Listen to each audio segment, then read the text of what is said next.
In 3, 2, 1. Woo! Happy New Year! We haven't got there yet. No, this is the Christmas edition. Oh, you're right, Dennis. I'm jumping the gun. That's why we're all wearing these amazing sweaters. Yes. Do you even gift? Frank's didn't come with sleeves. It's the damnest sweater I've ever seen. Frank.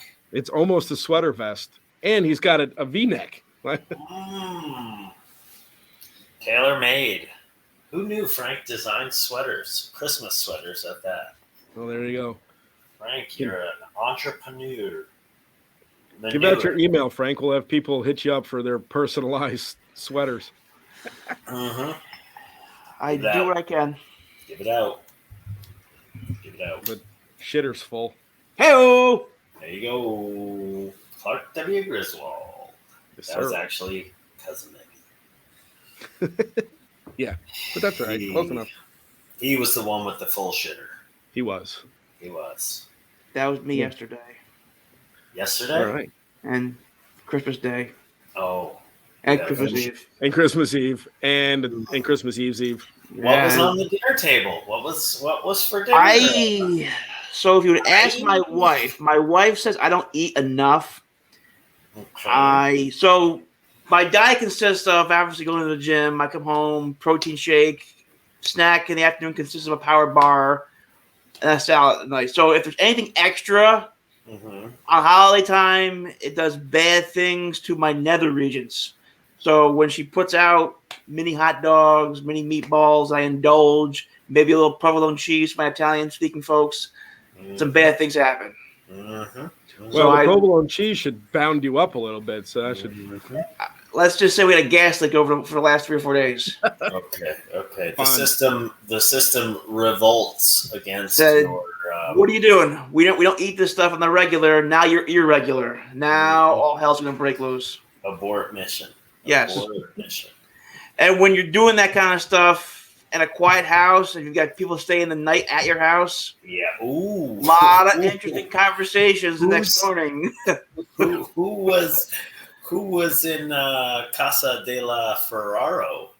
My in-laws, and they were. Was it in-laws? They were a full floor down from where our bedroom is. Like, hey, we heard something last night. What was that noise? Earthquake. Yes, it's the house settling. Yeah, houses settle. That's what they do. They settle. That's it. That's all. That's it. Yeah, we're good with that.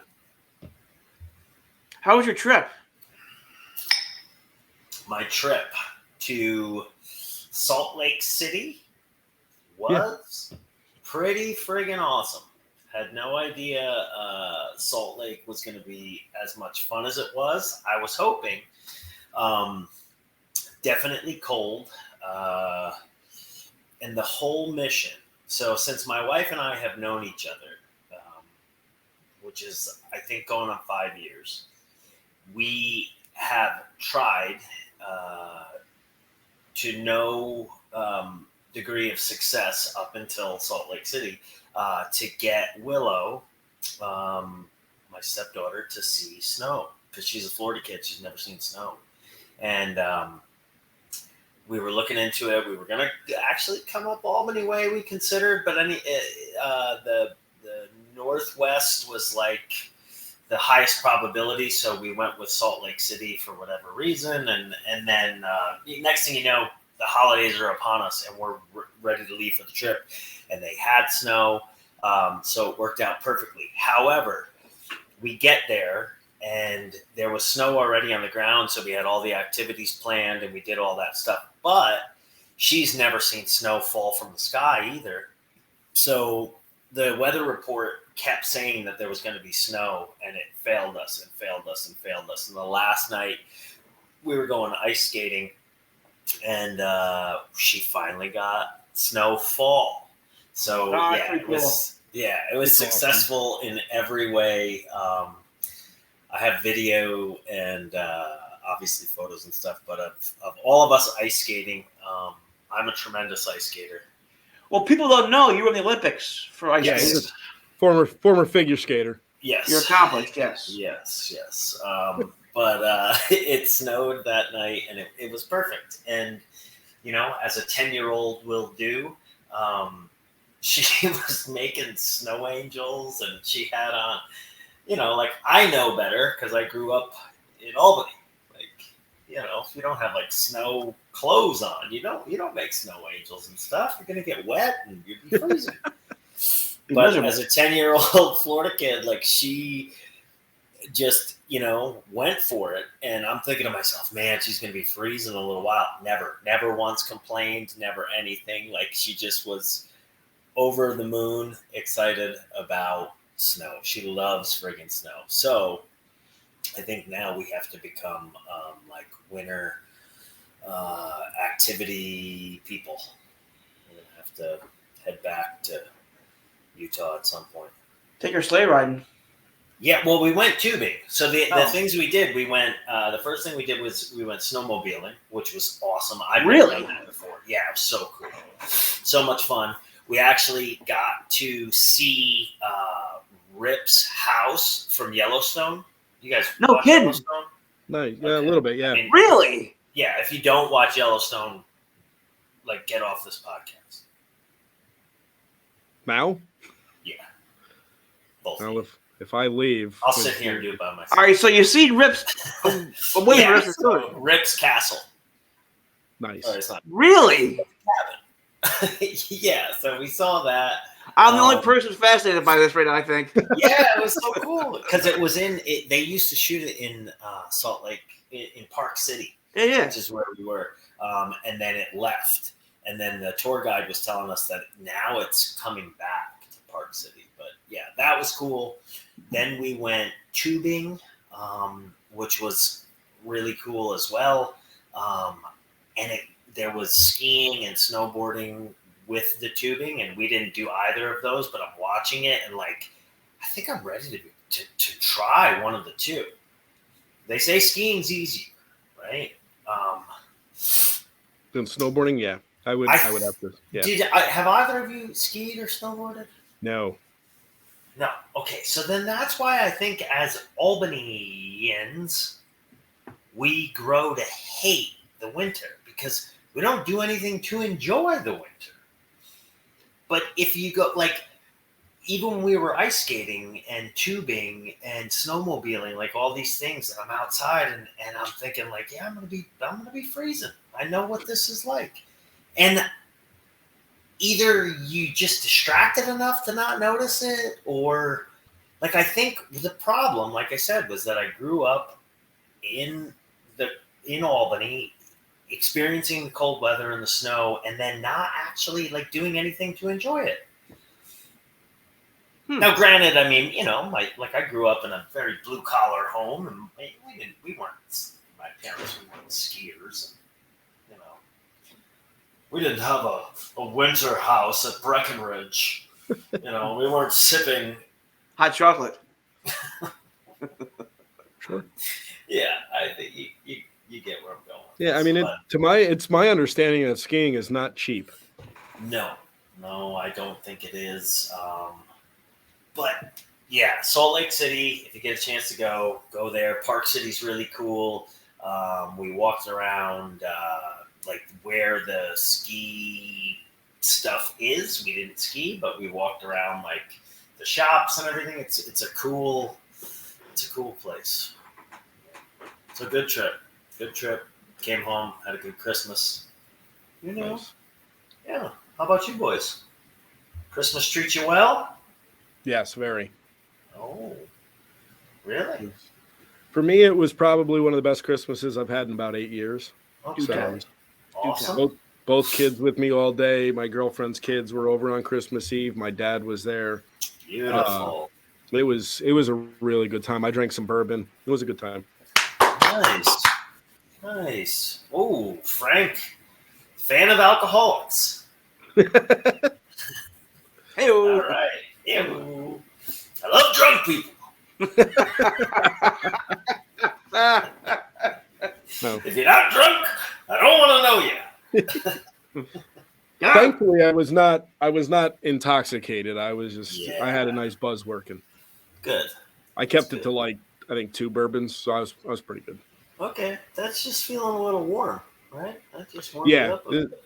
the ears got a little warm, but then that was Yeah. we kind of cut it off. We had a Christmas party a few weeks ago, and I drank way too much bourbon, Ooh. and I was A little saucy? DJing. I was DJing the party, and at one point couldn't read the computer screen, so I just kind of gave up. Yeah. I Bad. remember the days of too much bourbon. They were. I used to get home after a lot of those evenings and make myself a little treat before bedtime, and then wake up with a sundae all over bed. Whipped cream in my hair, hot That was the whipped cream, baby doll. Oh boy. looking around like, where is she? Must have been a wild night. And instead, Where is he? Where is he? Where is he? What? What? A bowl and a spoon. I see where you're going with that, Frank. I see where you're going. You're going to get us canceled. Keep that shit up. Oh, our little guest of honor for the There Demi he Awards. is. There he is. Oh, Brother! that's the Demi itself. That's what the Demi Award looks like. The Demi. That's the trophy. That's the Demi. That's it. Oh, God. So cat's out of the bag, boys. Cat's out of the bag. It is the Christmas / New Year's edition, and we are going to do a 2022 roundup, chock full of awards. Awards! Yay! Awards here on the Demi Pod. We're going to get some awards out. We're going to review the year, kind of, maybe, sort of, a little bit. Best of 2022. We have numerous categories. How many we got, Frank? Do we know? Do we have a count? 12, 14, 15 categories. All right. I got 11. Where the hell did you get 15? I think he adds something in there that I didn't. Well, at least we're all on our own pages. Yeah, literally and figuratively. So these are the first annual Demi Pod Awards. Hello, yay!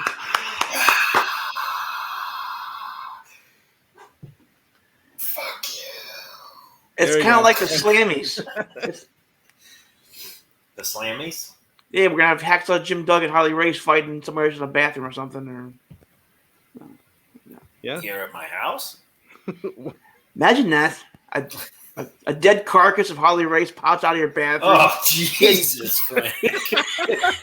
Getting beat up by. Nice. Oh! Nice. What a great launch to the award show. Yeah, there we go. I've got Harley Race's body on ice in my freezer. Jesus. What was the big gift this year? Like, what was the go-to gift for your daughter? Other than was Utah the big gift, or was there Utah? Yeah, Utah. Okay. The trip was the big gift. My wife and I, we agreed to just let the trip be what it'll be this year. She did, she's 10, so we definitely did some things to have around the tree. Don't get me wrong. Santa Claus? Yeah. Oh, geez. Yeah. Well, she's not here. She's in Tampa this week, so it's My okay. kids are here. But yeah, so she still had a decent amount of gifts here, and she had a great time, so it didn't matter. And then, so we just said the trip is going to be the thing, and my wife and I agreed we're not doing gifts, et cetera, et cetera. So I got my wife a nice card and grabbed a few gift cards because you're the husband. You can't not. And you guys can't tell her. Get our pony. You got her pony in you. You got her pony. Got her a llama. Oh. I mean, we don't have to tell her. I'm pretty sure Saturday. she's gonna fucking see it. I'm just so I don't have That to worry about telling her. needs to be videotaped from start to finish. All right, in all seriousness. Well, This is just No, a we're gonna be serious. little bit of advice to the husbands out there. When and believe me, I am not the authority on being a good husband, because more times than not, I'm dropping the ball all over the place. In fact, dropping the ball today. However, my piece of advice would be, when you agree to not gift, you are still getting gonna get. So unfortunately for me, like, I did the gift card, so that worked, but the I got her some boots that she was eyeing in the store in Utah, and so I ordered them, but they obviously didn't arrive in like 2 days' time, but they will be coming soon enough, and it'll shock the hell out of her. And I was pretty convinced that I was pretty sure she was going to get me something. She didn't.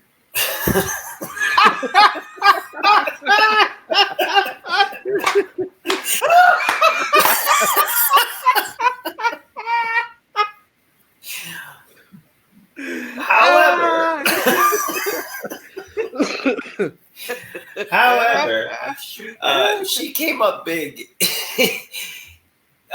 in years past.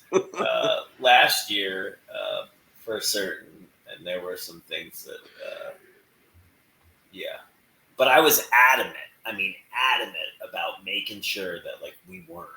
Like, it was clear we were not exchanging. But I knew that I was going to. But I had to make sure that because if she outdid my gift, then we would. So, to be honest, I was relieved when, I got some candy in a stocking. So I was like, all right, I can beat this. In fact, I know I've beaten it. It's just going to arrive late. So better late than never. Yeah. Do we have an expected arrival time on said boots? I don't. And I even emailed the company. They're called Freebird. Freebird? Mm-hmm. They're online. Are they Michael Hayes? No, it's just an 8-minute song. They're like a premium leather boot maker. Apparently, they're pretty popular because I had to message my wife's best friend and ask her some questions before I ordered them. And like foot size? She was saying that they were fantastic. Well, I kind of knew my wife's size, but I just wanted to make sure, because you never know with sizing. So I sent like the link and blah blah blah. But my wife's best friend was like, "Oh, those are like Freebirds, yeah, top notch." So she can't listen to this episode for a few days then. No, but yeah. Is she one of our loyal listeners? No, I'm pretty sure she gets her fill of me at home. Makes sense. I don't think she is. My wife doesn't either.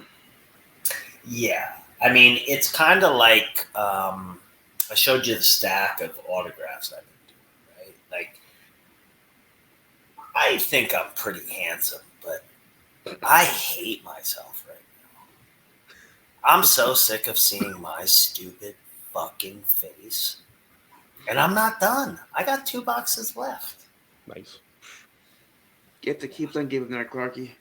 Mm-hmm. The gift that keeps on giving. Most award shows have a monologue. Ours is Christmas present talk. Mm-hmm. Mm-hmm. There you go. I'm There fascinated by were originators. You're I'm fascinated by gift giving and what do people ask for and stuff. Mm. So, what do you guys think of the the Secret Santa thing? I hate it. Really? Why? Do tell, Frank. Why? Because you get something you don't want. Yeah. Well, You there's that. generally get something you don't want. Well, but I think it's supposed to be designed to be humorous, no? And then it takes like expense and all that out of the equation. And I mean, I've never been a part of one, to be honest, but they look like fun. Nah. Yeah, I don't hate it. We do them at work for our holiday party here, and Yeah. it can be a crapshoot, especially if you get someone. I had actually got my boss for my Secret Santa this year. He was your present? Yeah, someone wrapped him up for me. It was pretty awesome. Now Wow. I had to get a gift, and we do a $25 limit on the gifts as well. So it's like my boss here is relatively new to the company, and I'm not in the office every day, so I don't really know him. So I just asked a few questions, but Right. apparently he's a golfer, so I couldn't go wrong with golf stuff. Oh, So. that's good. There you go. There you go. Did you get him a ball? Just get him one golf ball. I think I got him I got him your a golf hat. ball. Here you go. Well, listen, they're expensive, so $25. No, I got him a hat and a sleeve of golf balls, or no tees. No golf. I didn't get him any balls. I left his balls out of it. Oh, that's always safe to do when it involves your boss. Yeah. Yeah. Very, very true. The whole time I worked for Triple H, never once did I handle his balls. Oh, good for you. Yeah, that's good. Yeah. Or Tony Khan's. Yeah, even better for you. Mm-hmm. Or the guy at Ring of Honor. That guy. Or Harley Race. President of New Japan. Harley Race. We're back on Harley Race? I don't know why I'm on Harley Race. I don't know why. I don't know. Handsome. He's handsome. That's why. He was handsome. Let's give out an award. Let's give out an award. Let's give out an award. Let's give an award. All right, boys. What's gonna lead off the batting order here? Should we start at the top? No, that should be Okay. last. Start at the furthest back, like the dead bottom. Like Harley Race. Start at the taint. Let's go comeback of the year. Okay. Okay, comeback of the year. Comeback of the year. And the Demi goes to? I say it goes to UFC 278. Leon Edwards head kicking Kamaru Usman's head into another dimension. For numerous reasons. So, boys, have either of you seen this head kick? I have not. You have not. Okay. Do yourselves a favor and go check it out. It's for me, it's comeback of the year because anybody who watched that fight, I believe it's either the 4th or 5th round, but Leon Edwards is losing the fight pretty handedly. I mean, he's not, getting totally stonewalled, but like Kamaru Usman's rolling. And it did not seem like Leon Edwards had any real answer for Kamaru Usman, which is kind of the norm with Usman and his title defenses. I think he had the most in UFC history going into that. And he's just such a complete fighter, but there's always that puncher's chance. And Leon landed just the perfect head kick, and he really kind of set it up, if I'm not mistaken.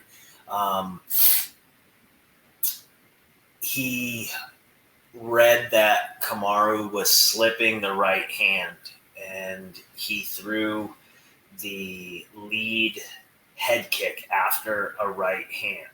So if I'm slipping your right hand, I'm probably going towards my right if it's two conventional fighters. And so lead leg, off the dome.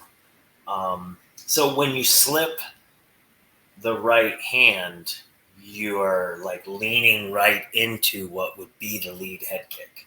Does that make sense? Mm-hmm. Yeah, I'm watching it right now, and he feinted with the right and threw the kick, and he leaned into it. Yeah, and basically caught the kick right in his ear. Right, which is what made it such a devastating, I don't believe there was any follow-up. Correct me if I'm wrong, Dennis. But No, after he went down, it was one away. of those, it was a walk-off KO. And it was because of that. Now, if he had not set it up with the feint, he may have very well still landed the kick, but it might not have been the walk-off that it was, because it was the momentum of each, of the slip and the kick coming together to create such impact. So, yeah, pretty awesome, and just a crazy comeback, because there's no way if it went to the cards that Leon was winning that fight. And, needed the knockout and got the knockout. Yes, needed the knockout and got the knockout. And if I'm not mistaken, in his corner prior to that round starting, his corner was, kind of letting him know, and hey, you got to go for it here, because we're not going to win on the cards. And I would imagine he might have had some idea that hey, I'm losing this fight. But yeah, awesome. Did you ever consider doing UFC? Yeah, it was. So I don't know that I've ever done enough grappling that MMA would. That would definitely be a box I would need to check more.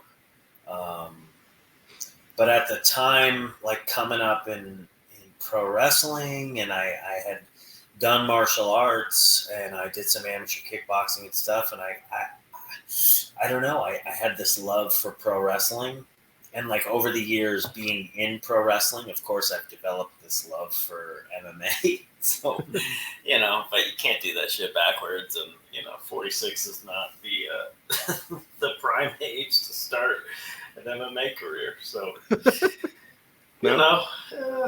is what it is. All right. Yeah. Next category.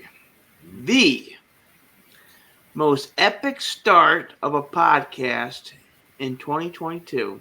Okay. Goes to whom? Am I giving all these, or are we? I have to give this one, right? Yes. Because I'm the only one that heard it. And I got to give a shout out to my boy, Rocky Romero. So,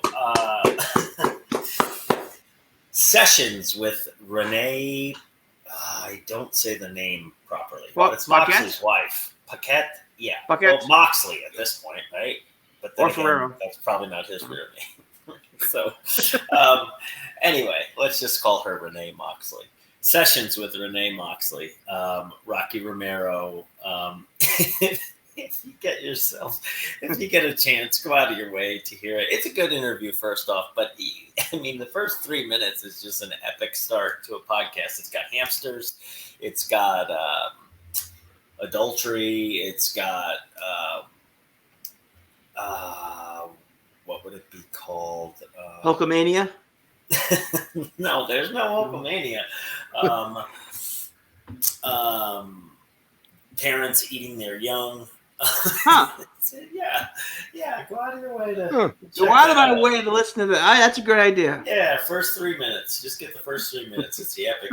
It's an epic start to a podcast, and it's actually given birth, no pun intended, to a category on the Demi-Pod that will be repeated next year. Because God bless you, Rocky Romero. God bless you, Yes. son. Well, and Renee. And Renee God bless them Moxley both. podcast, Junior the Third. Yes. Wow. God bless hamsters. God bless John Moxley, Reigns, Rollins, Douglas the Third. The fuck just happened? What? Yeah, I don't know who that is. Okay. Next category. Moving on. Badass of the year goes to. Ooh, badass of the year. Boys, I'm going to let you handle this one. Dennis, you can handle this one. Ooh, Dennis, can you handle this one?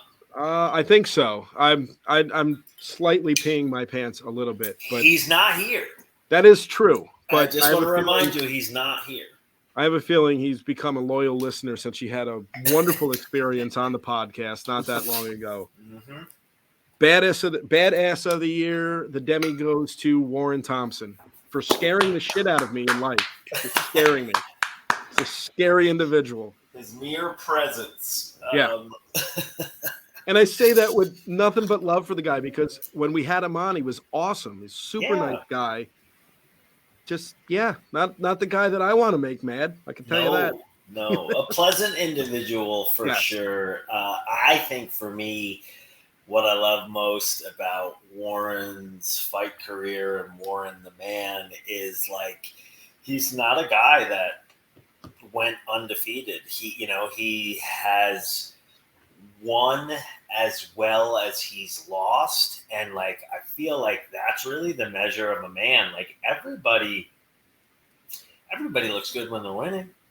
Right. Everybody's riding high when they're winning, but it's like, how do you rebound from a loss? And sometimes like devastating losses, and he's had them, and that, I don't know, man, that sort of like wherewithal and just resilience, that to me, that's a guy I want in my foxhole. He's the man's man. Yeah. He's the man's man. Yeah. War the Destroyer on Instagram. Go out of your way to follow him. He's just a good dude, though. The stuff he does on Instagram, he's hunting, he's driving the General Lee pickup truck at his brother-in-law. He's that guy, though. He's a good egg. He's a good egg, that Thompson. Yes, sir. Good dude. Hell of a mullet, too. Fucking, not everybody can pull off a mullet. If we had an award for Mullet of the Year, he would win that, too. But we just gave him it. Fuck it. We just... There it is. Yeah, but then we got to have that next year, and we can't do that. I'm not sure they might not be cool next year. Because there's definitely an expiration date on the mullet. Yeah, and they've recently come back. And picking my kid up from school, like... And I see a bunch of kids with mullets, and I'm like, what happened? I feel like I'm back in 1988. They're all over. Great year. But this has been happening progressively for like 4 years. The mullet. Like the comeback of the mullet has been a slow bleed. Because I remember like seeing a few of them, 2-3 years ago, and it's been a slow bleed. Everything comes back, man. What's old is new again. Have no fear. Skids and Z Cavaricis will be back in style. Oh, hell yeah. In a few years. Hell yeah. I don't have any. And white hats. I don't have them either, but that's all right. Dirty white hats? Dirty white hats. Dirty white hats. Oh, sounds like a country band. All right. That could be our band name. Okay. Tweet of the year. Tweet of the year. This just happened recently, too. It did. Do you want to handle this one, Frank? It goes to Mr. Dude himself, Michael P.S. Hayes, referring to yesterday, or Christmas Day, being the 40-year anniversary of the start of arguably the greatest feud in professional wrestling, the Freebirds and the Von Erichs, when Terry Bam Bam Gordy slammed the cage door on Kerry Von Erich. Hell yeah. And I gotta say, man, that was like feud. That one, there's an argument to be made for that being, for everything that Hayes said in that tweet to be accurate.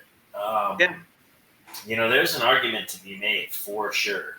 and that thing stood the test of time. And it all started with, I mean, man, talk about a building being in a frenzy. How they got out of that building alive is magical. Because back then there was a rope that surrounded the ring. That was it. There was no barriers or anything. The string, I remember the string. And they would pick it up, and the guys would come in for the entrance, and that was like, oh, it's crazy. And the fans would rush the ring to get autographs of the wrestlers. Yeah, I'm like, man, you cannot get away with that now. No, and they would kiss the Von Erichs. And pass VD. Yeah, you never do that now. Thanks a lot. No, God, no. I think there were a few fans that got pregnant on some of the Von Erichs entrances. More than likely. Yeah. Wow. There were a few babies born as a result of it. And we're getting a Von Erich biopic too. Did you know that? No. Isn't MGF playing Lance Von Erich? He might be. I know Zac Efron, I think, is playing Kerry. Is this? It's real. Yeah, the Iron Claw. It's the Iron. It's called the Iron Claw. Oh, all right. Something to look forward to. And MJF is playing Lance? He's in the movie. I'm pretty sure he's Lance Von Erich, who, by the way, wasn't a Von Erich or a cousin or anything of the Von Erichs. No, but they, I mean, that's wrestling. That's my bad. Zac Efron's playing Kevin Von Erich. Oh, okay.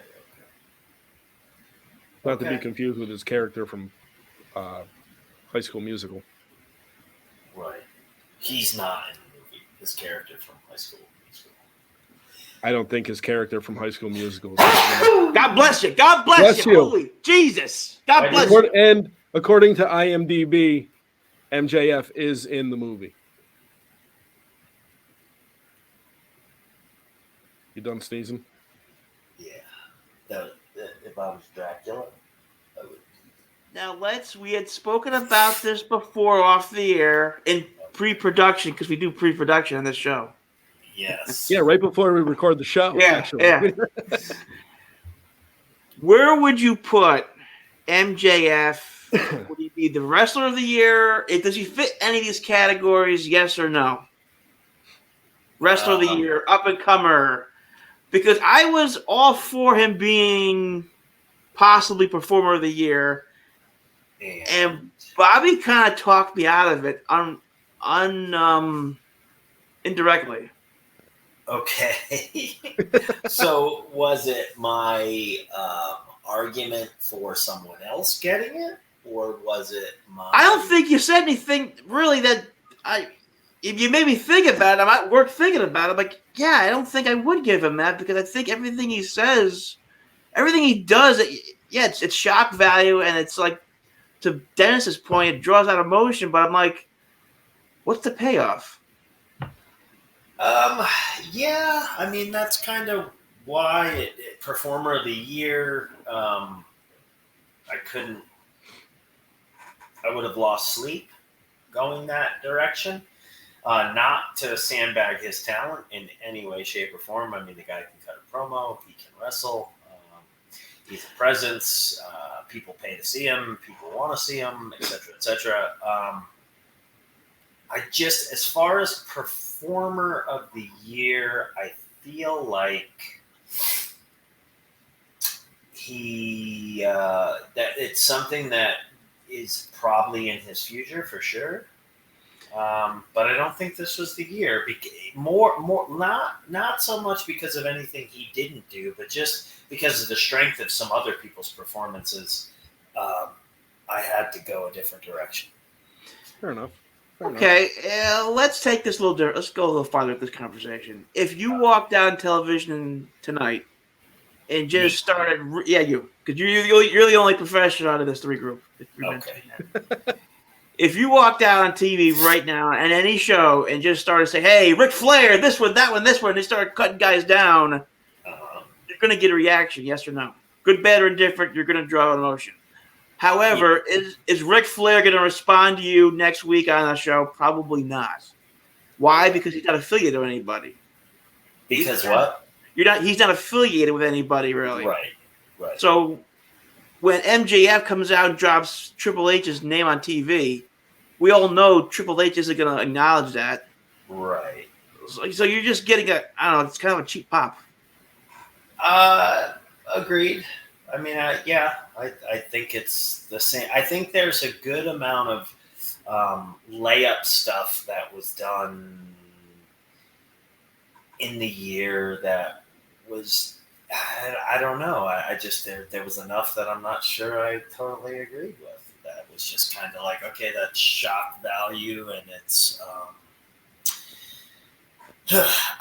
there are points where I was really down for what was being done. I mean, the angle where was he leaving the company or not leaving the company, blah blah blah, and it had people talking, and that's what pro wrestling is at its best, is when people don't know what's work, what's shoot, especially nowadays because every fan thinks they're smart, and this was one of those instances where some of the boys didn't know. But is working the boys cool or is it not cool? I don't know. People are back and forth on that. And then is it like manipulating purposely, or is it just out of ignorance that the company or the office or the booker is part of it or not part of it? I don't know. I think there were just too many question marks, and I just, again, on the strength of some of the performances that he was up against, couldn't go that way. What do you think, Dennis? No, I don't disagree. And I think that has a lot to do with it. Was like Bobby said, in the future, will he be considered, at least by us, performer of the year? Yes, but the argument of the other people that were in the category and who ultimately ends up getting it, yeah, no, I could see Bobby's point 100%.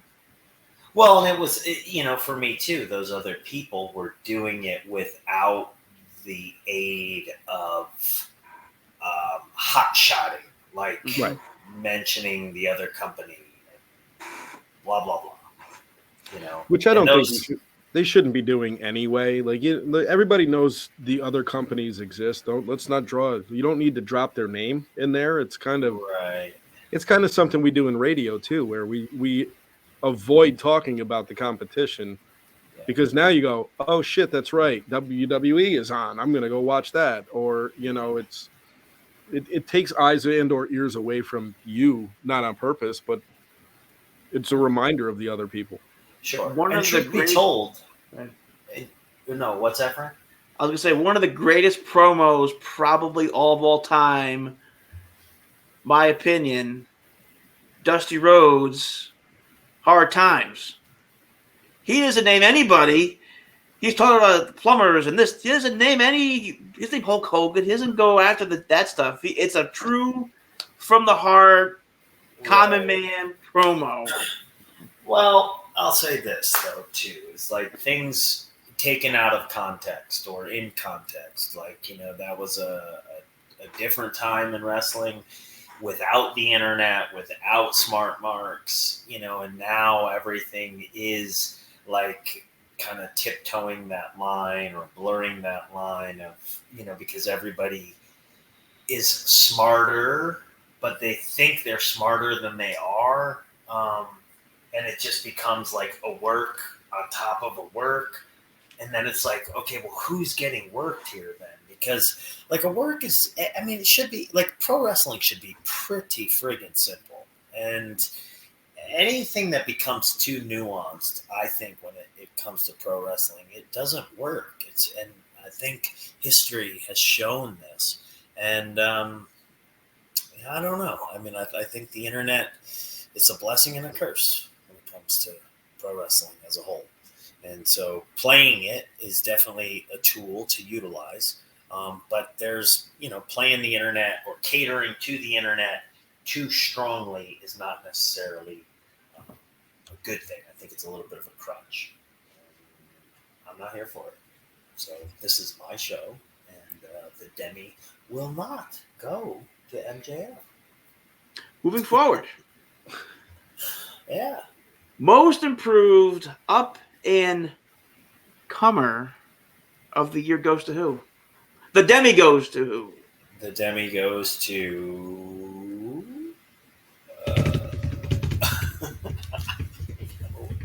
He forgot. Hang on. He's got to open the card. Yeah, I don't remember. Ah! An old friend of mine. Actually, a new friend of mine. Because I didn't know him until he got to NXT, but he was there at the tail end.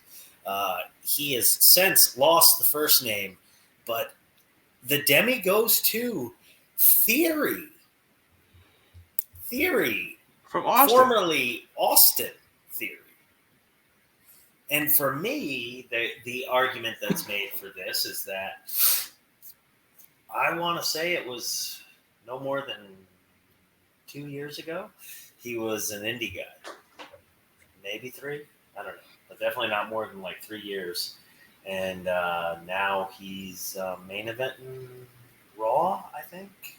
Will be against Rollins for the U.S. title coming up at some point soon. I don't know. I'm behind on my episodes, but I spent a little bit of time when he was coming into NXT with him.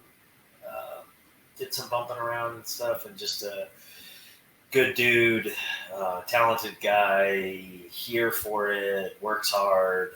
So to see success come to a kid like that, that's awesome. It's cool to see. And he deserves it, man. He's talented, and he's taken to it like a fish to water. Hey-o! There it is. Going up to the main roster and stuff, I feel like his transition's been seamless. The comparisons are there to some really exceptional company. I don't know what's one of the names that you've heard thrown around, because I want to see if it's consistent with mine. HBK. With Theory? Yeah. I didn't hear that one. Just how I heard that one with Cole. I heard that one with Cole. Yeah. I thought I had heard with Theory Kurt Angle. Really? No, I've heard I Kurt could be Angle wrong. with he's with Otis now.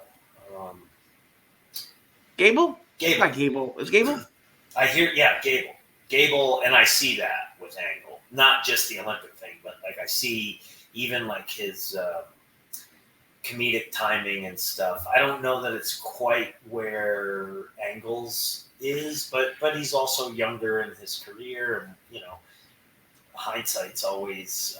So I give him time. I mean, he's. But I see the comparison. I get it. But I've heard Theory compared to a young Cena. Oh, yes, which is some really high level. Here's a fun fact. Fun fact: when I was getting recruited for Springfield College for football, he was there. I think he was the center. He was. Cena did play center for Springfield. For Springfield, he was there. I think a year ahead of me. If I would have went there. Oh. And years later, I ran into somebody who went to Springfield, worked at the same gym I went to. I'm like, is he legit? He goes, he is all man. There is nothing that goes through his body. Is that Craig? No. No? That went to Springfield with him, though. Right. Wasn't Craig. Okay, because there was a guy, or not Craig, Greg? Greg? I don't know. God, I have the worst one. Mark, Scott, Bill. No. Joe. Greg. Yeah, whatever. Forget it. Let's move on. Next. My John Cena story, my claim to fame. He killed it. Okay. All right. It's all a ruse. I just wanted to shit on your parade. Right? Not rain on it. Shit on it. Shit. Tag team of the year. Tag team of the year. Beep, beep, beep, beep, beep, beep, beep. Tag team of the year. Who wants to field this one? We gotta rename this award. The Now? Red Dragon Tag Team of the Year Red goes Dragon to Tag Team of the Year. goes to Dennis. The Red Dragon Tag Team of the Year Demi goes to the Usos. Yeah, the one, right? Isn't that something? We the ones, you the We the twos. ones, yeah. Usos for sure, man. I think the whole thing that they got going on. I mean, they've been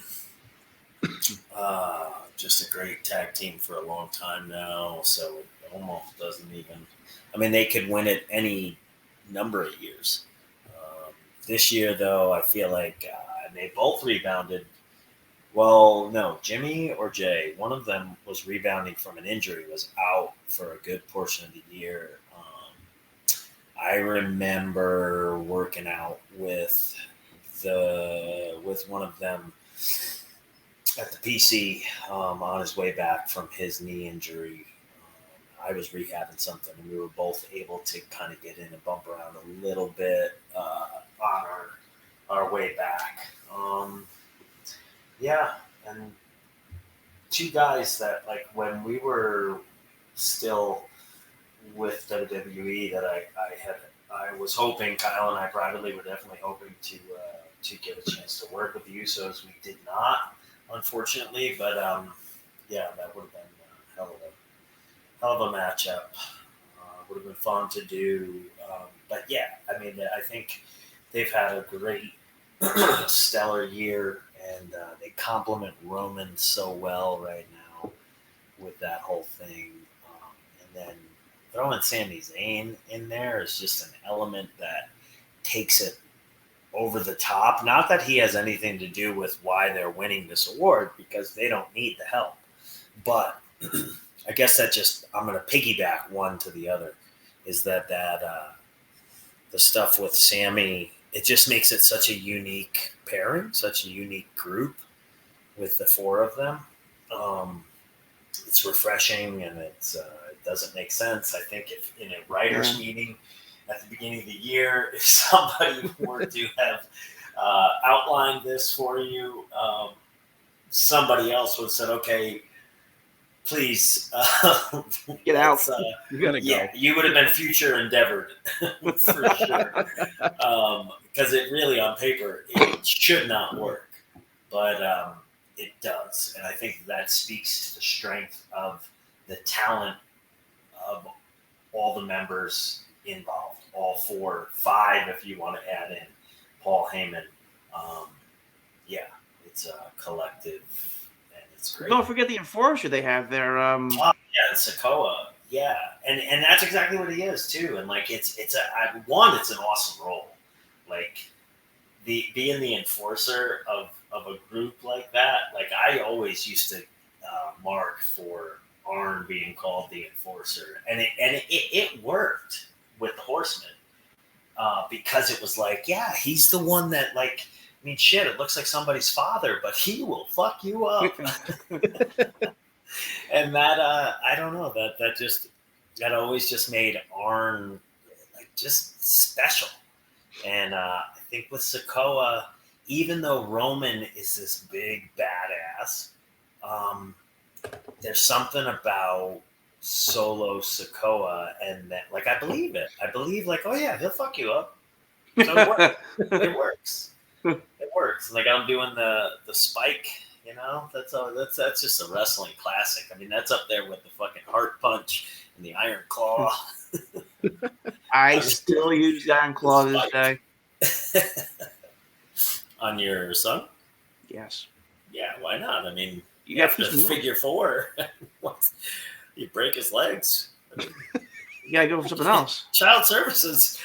I think you're. He did throw me an arm bar pretty good. Yesterday was pretty good. He does lay it. He does lay it on tight. He does, torque the elbow, which he's supposed to do. You talking pro wrestling arm bar or?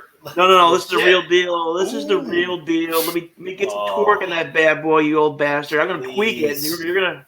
Please, I hope you show up in a cast. Or I'll next week. Sling. At least the sling, because you put him in the figure 4. From the figure 4, if he could get the armbar on you. You'd get your comeuppance. Dad would be getting his comeuppance. I think your wife would be happy. I'd be happy. I know that.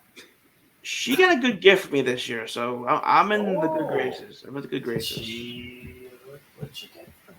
He farted on her leg while he was sleeping. Yeah. That was the gift. Yeah. The gift's not given. Do you want to share, or is this About my gas? Private information? No, not the gift. Oh, I got her. I got an iWatch. Oh, an iWatch. It wasn't getting crazy. I mean, what color eyes? Like brown eyes, blue eyes? she had blue eyes. Well, on the watch. It's an iWatch. I don't know. It's black. I don't know what the hell it's called. Come on. It's an Apple Watch. It's black. It's a dad joke. Come on. I have dad jokes. Whee. I mean, we're all dads. Yes. I'm just the wittiest one of us all. True. Maybe not. I mean, my wife doesn't think so. I'll tell you that. Well, she's getting boots. She's getting the Freebird boots. She doesn't know yet, though. She should get the Buddy Jack Roberts. Listen, Freebird I could boots. use. It would have been doing me a favor if those boots came today.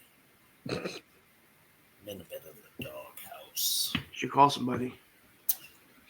All right, moving forward. Yeah. Good idea. Mm-hmm. Fight/match of the year. Okay. You gotta warn me on these, Frank, because I need to cue them up. Cue it up. I have to look for them. Oh boy. Well, I don't have it. I don't think we picked a winner. Yeah, I don't think we did. I don't think we have we need to. What do you mean, brother? Yeah, I don't think we picked one. I don't think. Oh boy. Yeah, there's nothing on the notes. A little bit of a snafu there. Match/fight of the year. Well, I will say this. There were any Michael Chandler fight, as far as MMA fans go, any Michael Chandler fight that happened within the calendar year of 2022 was, dare I say, must-see TV. I mean, talk about a guy who only knows one way to fight. I mean, he just goes for it, period. I don't know how you can't respect. I mean, he's a fighter's fighter, but he's a fan's fighter as well, because he's.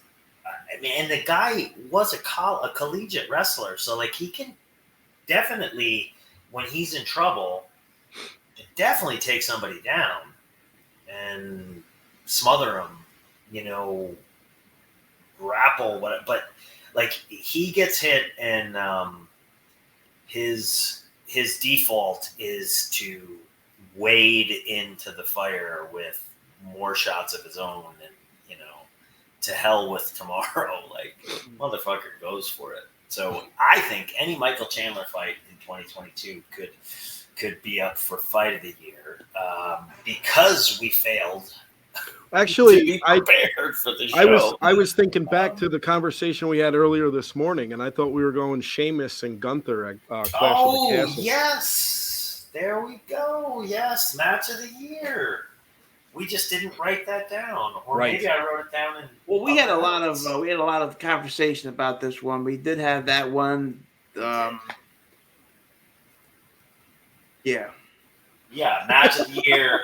Match of the year for me, for sure, and this is definitely my flavor of ice cream, was Sheamus and Gunther from Clash of the Castle. To me, it was a throwback to the Kawada, Masawa, Kings Road style, just brutal matches of Gordy and Dr. Death. Just where you didn't see a lot of daylight. in work. Not a lot of daylight. There was a lot of meat smacking.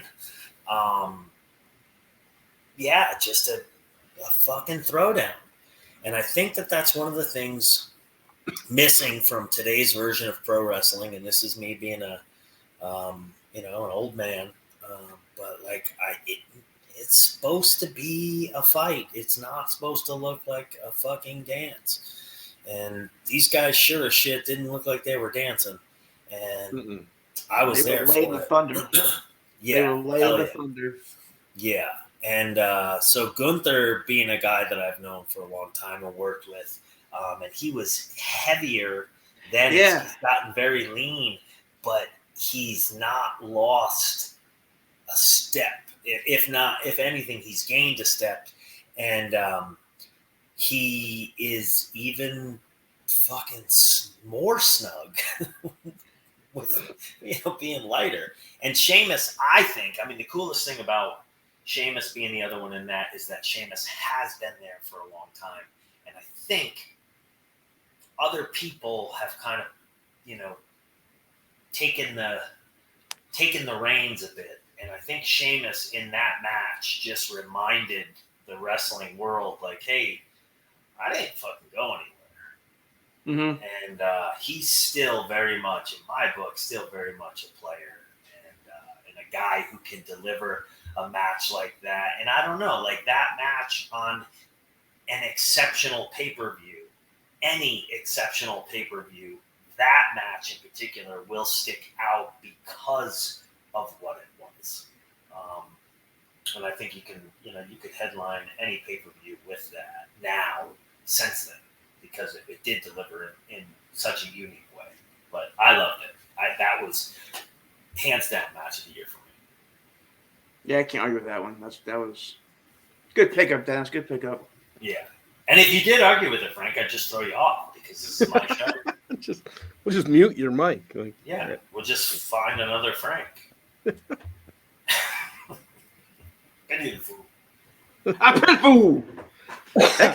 could be your new gimmick. Let's get a little breakdown of the Demi. Let's get a little breakdown of the Demi Award. It is, if I'm not mistaken, it's the much heralded Bobby Fish figure.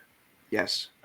But he's rocking some sunglasses, right? So wait, let me set this up for everybody. My son got Mr. T and Hulk Hogan for Christmas. And some of the accessories, obviously you can see the Hogan bandana, the Hogan shirt, yeah, and the Mr. T chains. So I go in the other room and I come back, and said Bobby Fish figure is dressed up with the combination of Hulk Hogan and Mr. T. I'm like, that's good. That is good. Well, look at it. I'll tell you what, I was a Hulkamaniac.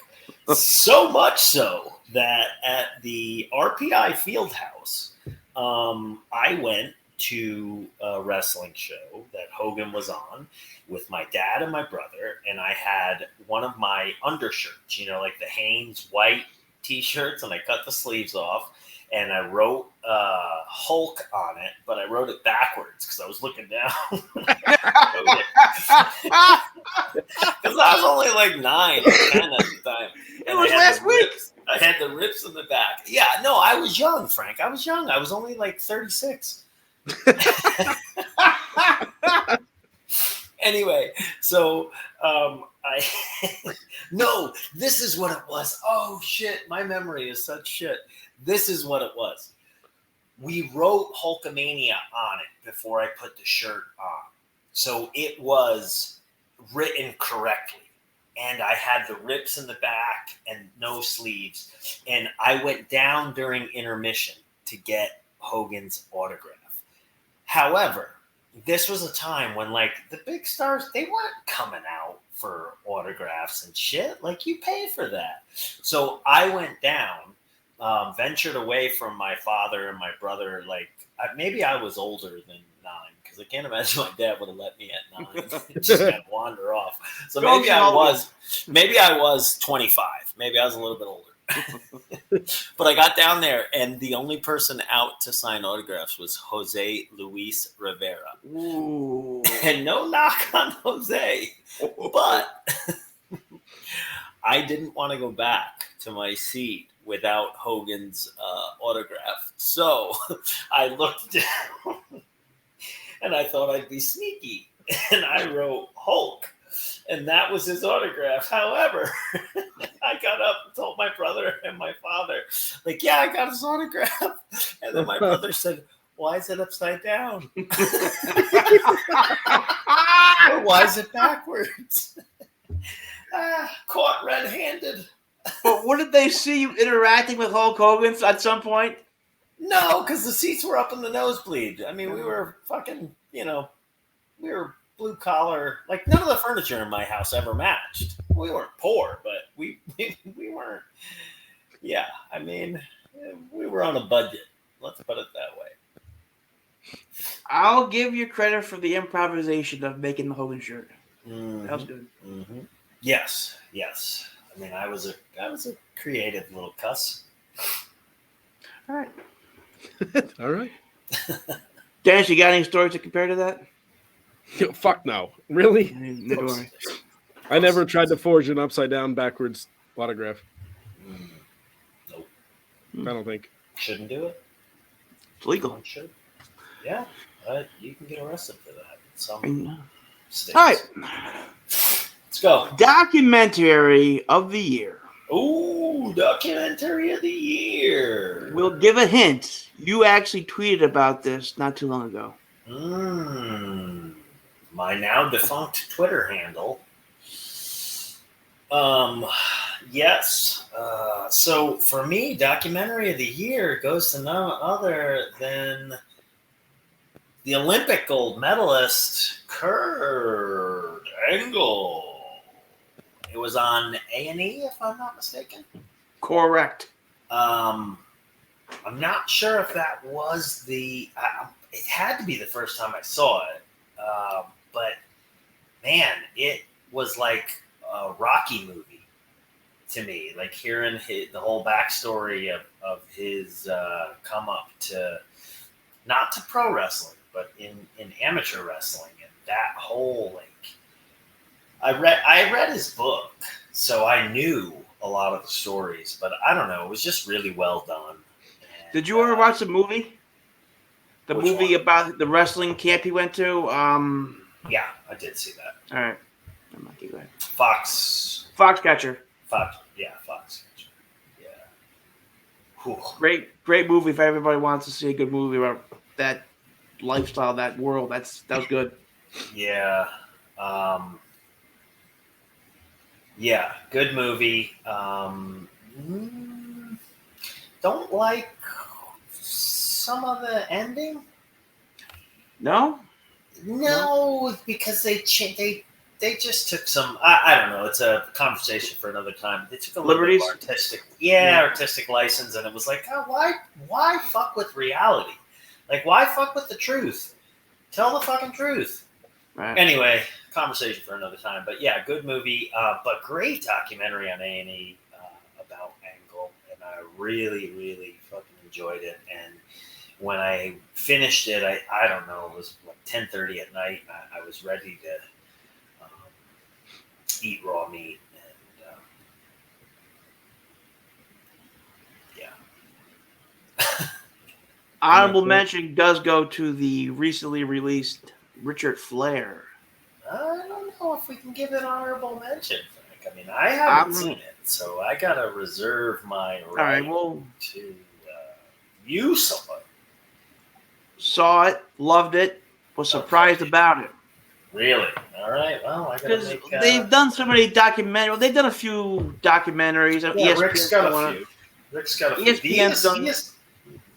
ESPN did one about them.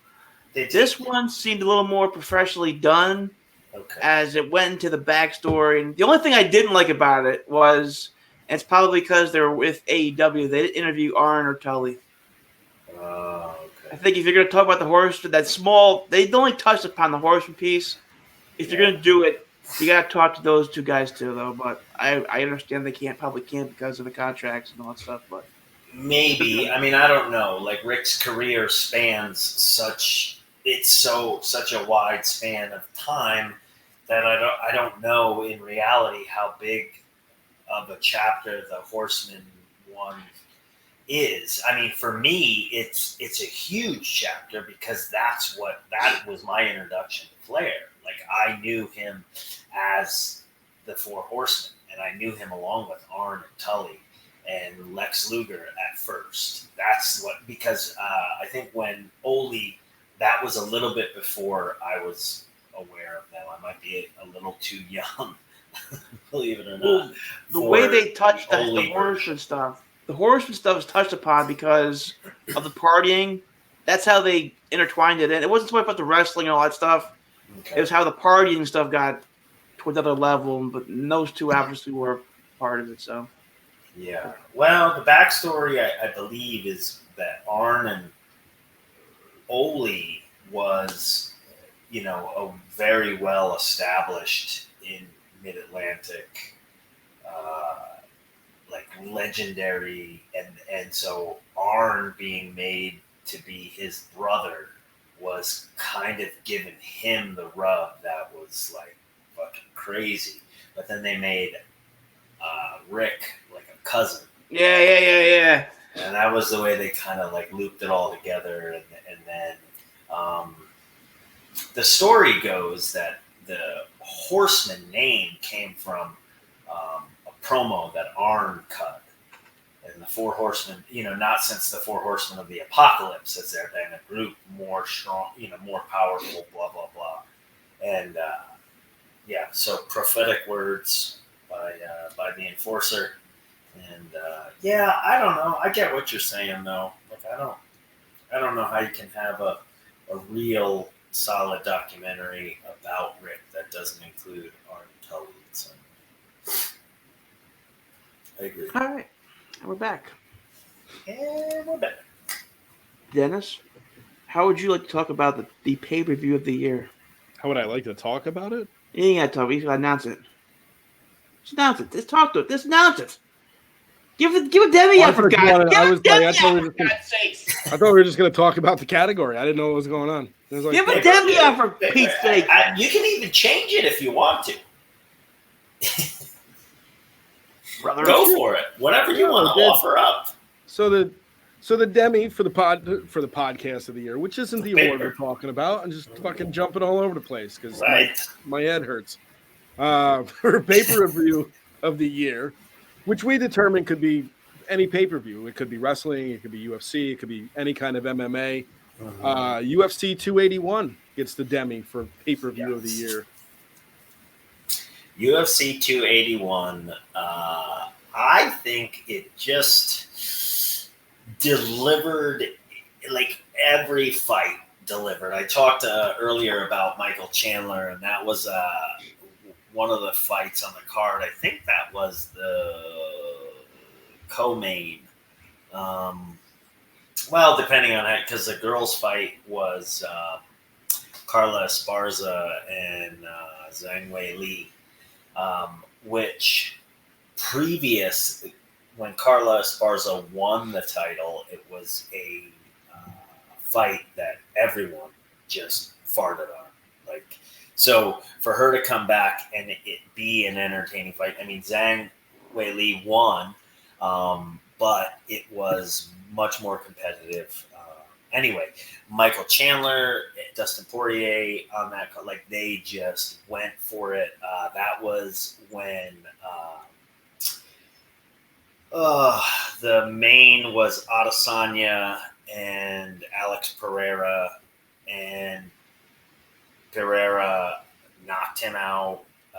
And again, another one that could have been, I don't want to say comeback of the year, but if it went to the cards, Alex Pereira's not winning that fight.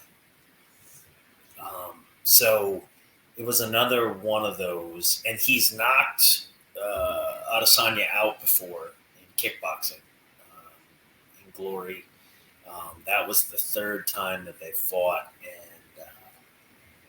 I mean, he just seems to have his number. I give it the pay-per-view of the year just because every fight on the main card just seemed to deliver. The only one that, and you can't say it didn't deliver because the person who won did deliver. Obviously, like Chris Gutierrez, his performance against Frankie Edgar was awesome. But I think it was a bit of a tearjerker moment because Frankie Edgar is such a legend of the sport, and he was retiring on that fight. And they showed his kids before the fight, his wife, and Frankie's just a pillar of MMA, and he got knocked out pretty. It's hard to watch somebody get knocked out. This wasn't a good one, but hats off to Frankie Edgar's career. Regardless, I think 281 delivered in every way. Not to say that there weren't some pro wrestling pay-per-views that delivered also, but just for the bang for your buck, 281's got it for me. I think the proper pro wrestling pay-per-views lately, they've been 8 to 10 hours long. Yeah, I think man, they overstay their welcome. And I'll say this, that's what was so awesome about the takeovers that we were a part of. And dare I say the takeovers even before we got there. There were some takeovers that were really memorable, and then ones while we were there that were really memorable. And I just don't know that the takeovers that you see now have quite been able to recapture that sort of. They were the right amount of attention paid to each match, and they were the right amount of time and the right number of matches, and there's just that sweet spot. When you hit the sweet spot, it's like you're making contact and you don't even feel it, and the ball goes over the fence. Give me quality, not quantity. Yeah. Give me your 6 best for about 2 hours. Put me to bed early. I'm good. Yeah. I agree. All right. All right. Next Demi. What's the next one? Slobber knocker Ooh, of the year. Slobber knocker of the year. And we're On going to this have to one, put this. Yep, go ahead, Dennis. On this one, it's literal. Yes, it is very much. And I came across this. Robin Black breaks down fights and knockouts and submissions. Sometimes he breaks down like insects fighting or drunk bar fights. He'll break down. Yeah. It's really kind of cool what he does. But he breaks down like the elements of what leads to certain.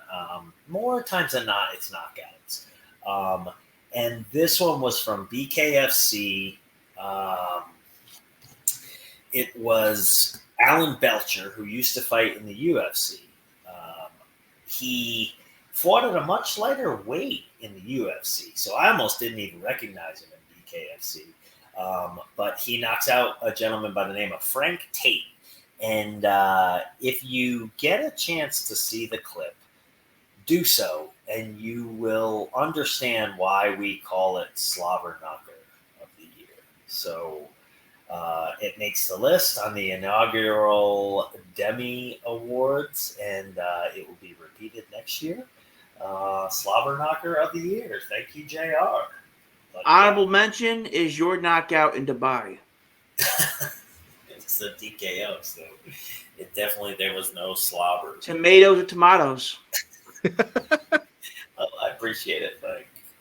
Thanks. Best bar fight you've ever seen? Oh, best bar fight I've ever seen? Subcategory? Yeah, I just thought about it. I don't know. I truly don't. I don't know. What professional wrestler would you want with you other than Ming in a bar fight? Oh, you took the person away because I could have that turning him into a verb. I'll haku your ass. Okay, outside of him, I don't know. I'm gonna say Kyle because Kyle's jiu-jitsu ace. It'll break your fucking limbs. What do you got, Dennis? It's a silent assassin. Steve Blackman, really? The Lethal Weapon. Oh. There you go. Frank? I Doink? will. You got a doink? Doink. I'm going to go with the big LG. The big LG? He can't fight. I think Big Luke could probably do some damage in a fight. Or Hacksaw Jim Duggan. Ho! Hey-oh. All right, let's go onward. We're getting down Performance. there. What do we got? 2 categories left? We got our surprise category, too. We just had what's the surprise category? What the fuck? Do we know about this? We do. We've chosen it, actually. Oh, All we right, did? let's Performance of the year. The Demi goes to. Performance of the year. The Demi goes to. Let me. It's towards the top of the list. Performance of the year.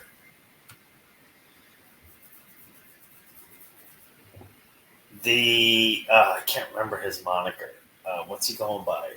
The American Nightmare? The American Nightmare. There you go. I couldn't remember. I could think of Nightmare, but I couldn't think. I was thinking of like Freddy Krueger, Nightmare on Elm Street. Or the Ireland Nightmare. Yeah, the Nightmare on Elm Street. Cody Rhodes. So we're saying performance of the year. Cody Rhodes in Hell in a Cell. That itself is a performance, but to do it with a torn pectoral muscle that was literally black and blue, impressive. Yeah. It wasn't even black and blue. You know what? It wasn't that impressive. Yeah, it was purple. Because It was purple. somebody on this podcast wrestled the War Games match with a torn tricep. Yeah, but you couldn't see it, so it didn't count. I guess so. The fact that Cody's injury was so visible, and it was gross, and that's pro wrestling 101. Like that's like hair and makeup in the movies, and that was not fabricated. So it's like getting color with The hard way. Yeah, and really to watch what him and Rollins did in that match, and Flawless, absolutely flawless. He had, the injury that he had, and still, just bumping had to be uncomfortable, let alone like anything involving it. So yeah, hats off to Cody for just being a gamer. Being a fucking gamer. So for me, yeah, performance of the year, just being a fucking man, getting it done. All right, we're getting close. Now, this next award was unanimous. It's the Performer of the Year. Performer of the Year goes to.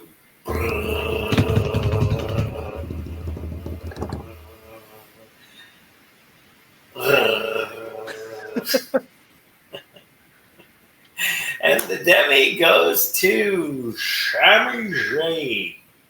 Sami Zayn, Performer of the Year. What do you guys think? Why? He is, and I don't mean Lex Luger of the total package. He is the total package. I think. So yeah, there's so many reasons, and there's one. It's he's one of one, for sure. There's no comparison. There's no like, oh well, he's like this. Like if you were to describe him to somebody who doesn't watch, you really wouldn't bring up anybody else. So it's like he's one of one. He is Teflon in a way. Like he could lose every match and people are still going to pay to see him. That, by definition, is pro wrestling done properly. He's unique as all hell. He's not afraid to have egg on his face. He's a great heel. in a way charming enough that it almost tiptoes on this line of babyface because he is kind of the foil to Roman. So there's times that like you do feel sympathy for him because he's really painted to be the class asshole in so many ways. I get that a lot too. He's got a solid fucking beard. Solid beard. Spot on. Yeah. And like even just the way that he parts his hair. Like it's there's no way that if he's going, you know, to the high school dance that he's actually parting his hair that way. So like he's a guy that gets it.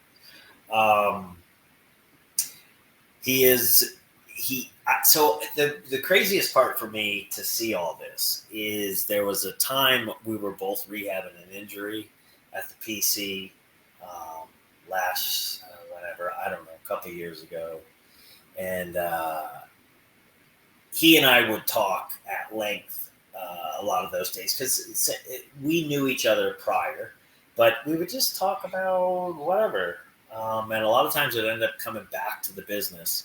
And his outlook on the business is, it's refreshing and it's brilliant in some ways. And so to see him putting all that to work now, obviously, I think he was rehabbing a shoulder injury. I don't remember exactly what it was. Yeah, to see the success, and he's had success at every level. You know, when he was the much lesser known El Generico, like who would have taken a gimmick, basically a luchador who doesn't speak Spanish? It's just one of those tongue-in-cheek characters that can only exist in pro wrestling. But Sammy can go. He can fucking wrestle. I got to look at the match at Mania, too. I mean, getting that match out of Johnny Knoxville, not to say that he didn't do his part, but I mean, those matches are not easy to pull off. And Sammy made it one of the highlights of the show. So credit also, I think, has to go out to Hurricane Helms in that regard because he was the agent for that match. And they put together, that crowd reacted. And it's a crapshoot with those matches. You don't always know. It could be, could easily turn into a fucking stinker, and it wasn't. And I think that speaks to the credibility and the performance ability of the man, Sami Zayn, and the stuff he's doing with Roman and the Usos now, and Heyman. Yeah, performer of the year for me, hands down, Sami Zayn. Although I will say honorable mention, Seth Rollins has got to be up there too. Yeah, I'll go with Seth Rollins. Yeah, I mean, I think you can make an argument that could easily put him in there for sure. I feel like he's just, knowing where he came from on the indies and coming up through all the different companies, and then people knew like coming up, like, oh yeah, he's gonna be a good one, and he was definitely one of those people that was like pegged as like, okay, he's a future WWE guy and blah blah blah, but he never didn't put the work in, and he could definitely be somebody now who like stayed at that same level that when he came in and then got given this thing and that thing, and he could have stayed there, but he hasn't. He's grown as a performer, and like right now, I feel like confirmation of it is the way that the crowd kind of sings along with his entrance music now and whatnot. Like, I think it's all just been a culmination of Seth really finding who he is. And I think we're seeing that now, especially. These are some awesome years for him. All right. There we go. Now the mystery selection award. Frank, I think you're on your own on this one. I don't. Podcast of the year.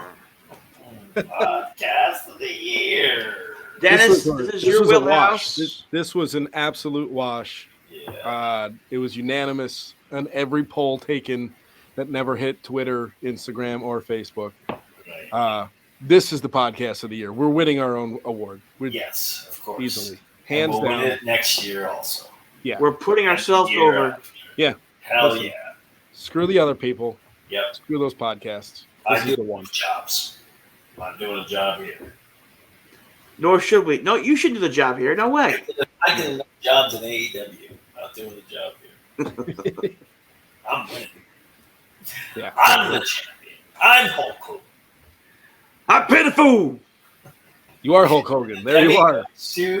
Yeah, I am. I'm a Hulkamaniac. There you go. And I got lots of Brother. lots Brother. I gotta say, Frank, your Hulk Hogan impression is way better than your Iron Sheik. It's How about my Macho Man? and possibly less offensive. I'm just I could do a Macho Man too, brother. Oh, yeah. stick with Hogan. Freak out, freak out. Okay. Yeah, stick with Hogan. Okay. Uh, What do you got now? your poor wife. Sounds to me like that is a wrap on the 2022 first annual Demi Awards. Yes, the Demi Awards. It's in the books. Well done.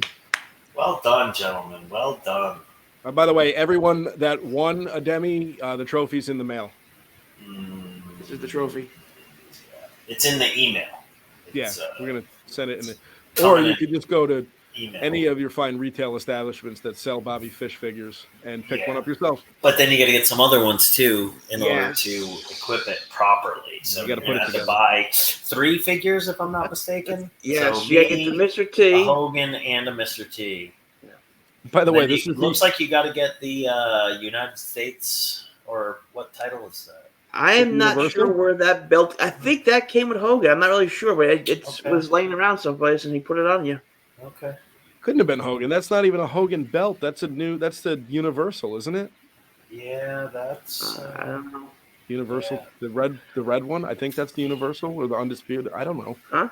Yeah. You know what he says? No. Oh yeah, brother. Fair enough. Oh. By the way, this is the only award show where the trophy has some assembly required. Yeah. Yeah.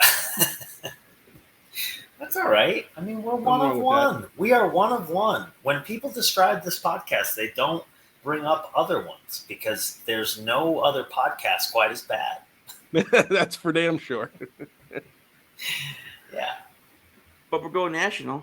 We are national. We're going bigger than national. We're going to streaming world too. Universal. I mean, technically, we're already worldwide with the audio part of this. Okay. You're big in Italy. Huge in Italy. Yeah.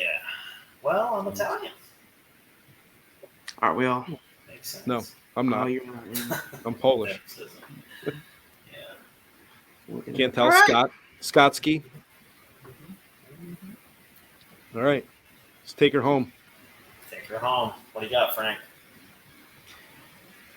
Well, nothing really. It was good to be here. Good. That was well thought out, Frank. Well done. Well done. Another one served up and delivered. Thank you, Baba. Oh shit! There it is. we end them all the same, and Frank still hasn't. He's still surprised by the question. He's like, I don't. It's okay. He'll get it straight by the time we end up on the network thing. I hope so. Maybe. I got nothing. Happy New Year. All right. Yeah. Happy New Year. We'll be back with another episode, and it'll be 2023, if I'm not Yeah. mistaken. Yes, it will. There we go. All right, let's wrap her up. Say goodnight, Bobby. All right. Good night, Bowery.